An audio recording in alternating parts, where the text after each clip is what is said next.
Arestado ang isang lalaki sa Cebu City na nagpanggap umanong pulis.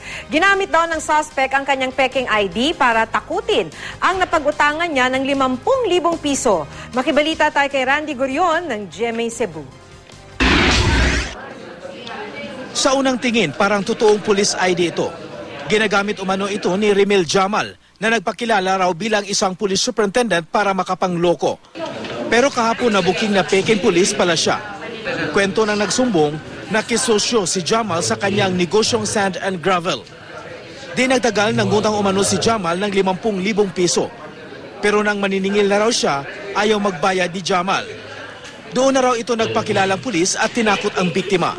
Nagduda naman daw ang biktima, kaya nagtanong-tanong siya sa pulisya kung may kakilala itong isang Superintendent Jamal.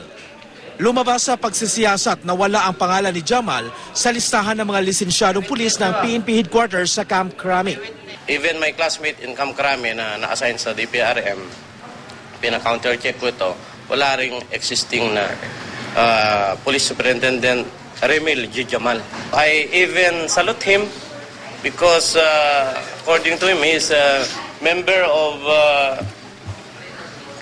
Class 93 and I belong to Class 98. So he is my senior. I gave him respect.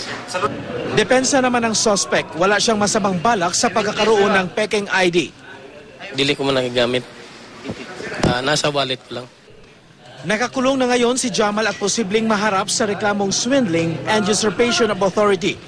Paalala ng pulisya sa publiko, agad isumbong sa kanila ang mga kaduda-dudang taong nagpapakilalang pulis. Randy Gurion, Nagbabalita, Pilipinas.